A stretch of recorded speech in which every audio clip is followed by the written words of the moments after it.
ఏమిటా నియమాలు అని అంటే, సామాన్యంగా ప్రతి ఒక్కడు తన జీవితంలో ఏర్పరచుకోవలసిన నియమాలు అని అంటే, మొట్టమొదటి నియమం, నేను ఎవరిని ఎట్టి పరిస్థితిలో కూడా ఇబ్బంది పెట్టను. దానికి శాస్త్రంలో అహింస అని పేరు. అహింస అని అంటే ఎవరిని హింసించకూడదు. హింసించకూడదు, చంపకూడదని ఒకే అర్థం కాదు. ఎవడి మనస్సుకు కూడా కష్టపెట్టకూడదు. ఎవడికి కష్టమయ్యే మాటలు ఆడకూడదు. ఎవరిని కించపరచకూడదు. ఎవరిని అవమానపరచకూడదు. మనం ఒకరిని అవమానపరిచామనంటే దానివల్ల వాడి మనస్సు కష్టమవుతుంది. వాడి మనస్సుకు కష్టమైంది అని అంటే మనం హింస చేసినట్టు అవుతుంది, మనం పాపం చేసినట్టు అవుతుంది. మనం మాట్లాడేటప్పుడు చాలా జాగ్రత్తగా మాట్లాడాలి. ఎవ్వడికి ఏ విధమైన మనస్సుకు నొప్పి కాకూడదు. ప్రతివాడికి ఆత్మగౌరవం అనేది ఒకటి ఉండనే ఉంటుంది. మనకి ఎలాగైతే ఇంకోడు నన్ను ఏం అనకూడదని మనం అనుకుంటున్నామో, వాడు అలాగే అనుకుంటున్నాడు. తనను ఎవడు ఏం అనకూడదని వాడు అనుకుంటున్నాడు. అప్పుడు మనల్ని ఎవడు ఇంకోటి అనకూడదన్నప్పుడు మనం ఇంకోటి మరి ఎట్లా అంటాం? దాన్నే శాస్త్రంలో ఏం చెప్పానంటే, ఆత్మన ప్రతికూలాని పరేషాం న సమాచరేత్. నీకేదైతే ప్రతికూలమనంటే ఏది నీకు వద్దు అని అనిపిస్తుందో దాన్ని ఇంకోటికి కూడా నువ్వు చేయకూడదు. నీకు ఎవడు నన్ను తిట్టకూడదు, నన్ను కొట్టకూడదు, నన్ను ఏమి అనకూడదు అని నీకు అనిపిస్తున్నదిగా. కాబట్టి నువ్వు కూడా ఎవడికి తిట్టకూడదు, కొట్టకూడదు, ఏమీ అనకూడదు. ఇదే అహింస అని అంటే, ఎవడికి ఏ విధంగా మనస్సుకు కానీ శరీరానికి కానీ తొందర అంటే ఇబ్బంది పడేటట్టు మనం వ్యవహరించకూడదు. ఈ నియమం ప్రతి ఒక్కడూ పెట్టుకోవాలి. ఇది ఎవడో ఒకడికి చెప్పింది కాదు. మనిషి మాత్రుడుగా జన్మించిన వాడికి ఈ నియమం చెప్పారు. మనిషి అన్న తర్వాత ఈ నియమాన్ని నువ్వు పాటించక తప్పదు. అలాగే రెండో నియమం ఏం చెప్పారు అని అంటే, నీ జీవితంలో ఎప్పుడూ నిజం పలకాలి, అబద్ధాలు చెప్పకూడదు. కొంతమంది తమ పనులు నెరవేర్చుకోవటానికి, తమ స్వార్థం సాధించుకోవటానికి అబద్ధాలు చెబుతారు. అబద్ధాలు చెప్పినందువల్ల పాపం కలుగుతుంది. నీ స్వార్థం సాధించుకోవచ్చు, కానీ దానివల్ల కలిగే పాపాన్ని నువ్వు అనుభవించాల్సి వస్తుంది. అనేక మందికి ఈ పాపభీతి అనేది లేక ఇష్టం వచ్చినట్టు నడవటం అనేది మనం ఇప్పుడు లోకంలో చూస్తున్నాం. ఇష్టం వచ్చినట్టు అంటే ఏమాత్రం పాపభీతి అనేది లేకుండా ఎవరిని ఏమైనా అనడం, ఎవడి వస్తువునైనా అపహరించడం, ఎప్పుడైనా అబద్ధాలు చెప్పడం, దీనివల్ల పాపం కలుగుతుంది. ఈ పాపం యొక్క ఫలం పై జన్మలో మనమే అనుభవించాలి, వేరే ఎవ్వడూ అనుభవించడు. నువ్వు చేసిన పాపానికి ఫలం నువ్వు అనుభవించాలి తప్ప వేరే ఎవ్వడూ అనుభవించడానికి వీల్లేదు. సుఖస్య దుఃఖస్య నకోపి దాత పరోదదాతీతి కుబుద్ధిరేష. సుఖానికి దుఃఖానికి నువ్వు చేసే పుణ్యపాపాలే కారణమవుతాయి, కానీ వేరే ఇంకోటివి నీకేం కారణం కావు. అందువల్ల మనం అసత్యం పలకటం వల్ల పాపం సంక్రమిస్తుంది. ఆ పాపం యొక్క ఫలంగా మనం దుఃఖం అనుభవించాల్సి వస్తుంది.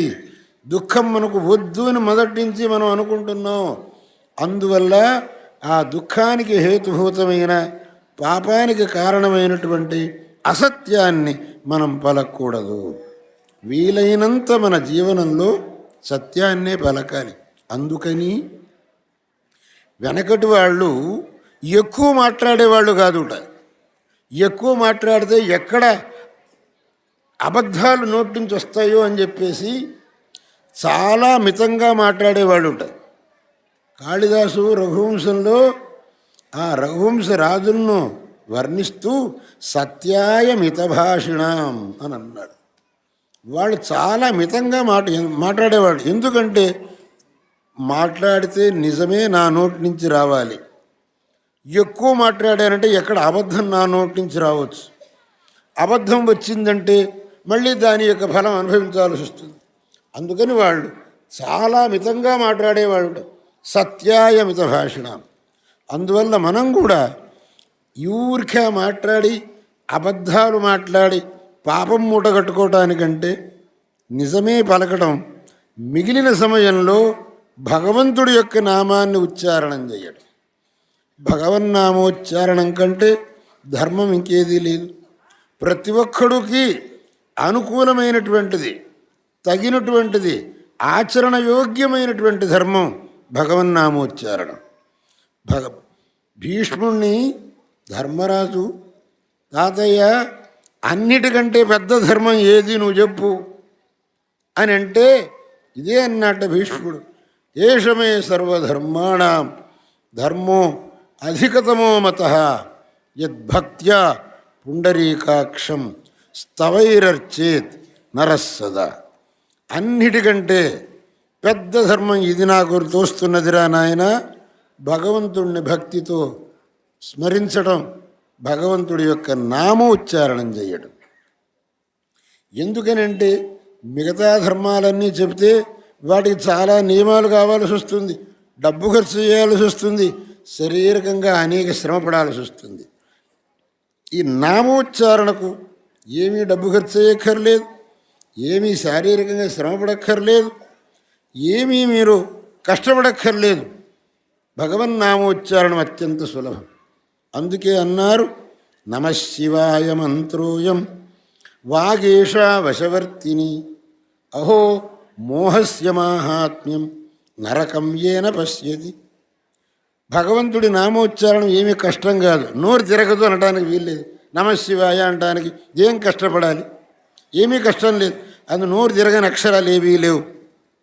పోనీ మనకు బాబు నాకు మాట్లాడటానికి రాదు, నేను మూగవాడిని అంటారా?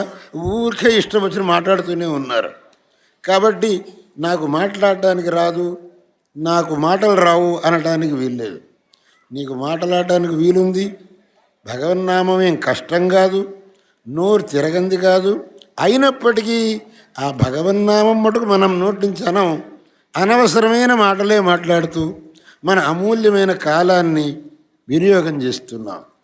దీన్నే అన్నారు, ఇది మహామోహం, మనుషుల్లో భ్రమ, అవివేకం. ఇంత చిన్నగా కేవలం భగవన్నామోచ్చారణంతో జీవితాన్ని సార్థకం చేసుకోవడానికి అవకాశం ఉన్నప్పటికీ ఆ అవకాశాన్ని జారవిడిచి వ్యర్థం చేసుకుంటున్నారే ఈ మనుషులు తమ జీవితాల్ని అని ఆ పూర్వజులు వాపోయినారు. అహో మోహస్య మాహాత్మ్యం అని చెప్పేసి. కాబట్టి ఎందుకు చెప్పొచ్చామనంటే సత్యం పలకటం ధర్మం. ఆ సత్యం పలకటాని కోసం అని చెప్పేసి వీలైనంత మాటలు తక్కువ చేసుకోవాలి. మిగతా సమయాల్లో భగవన్నామంతో తన యొక్క సమయాన్ని సార్థకం చేసుకోవాలి. శ్రీ సత్సంవిత్ సుఖ శివ నూతన నరసింహ నామ గురువర్యం సంసార సింధు తారణ నామం భక్తి ప్రదం సదా వందే. శ్రీ సత్సంవిత్ సుఖ శివ నూతన నరసింహ నామ గురువర్యం సంసార సింధు తారణ నామం భక్తి ప్రదం సదా వందే.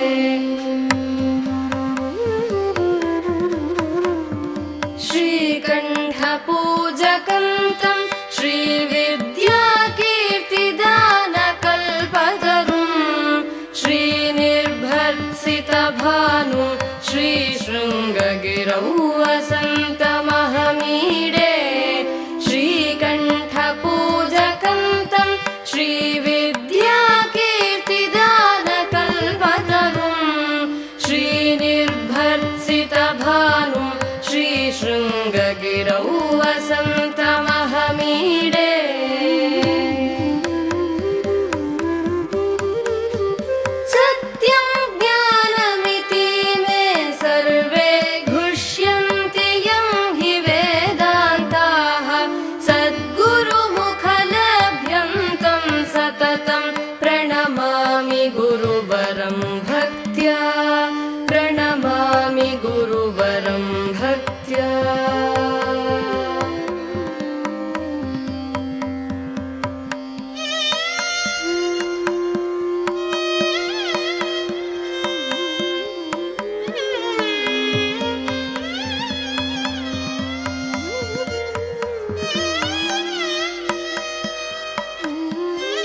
चिदचिद्दुग्धजले यश्चित्तत्रोट्या विभज्य परहंसः चिदमे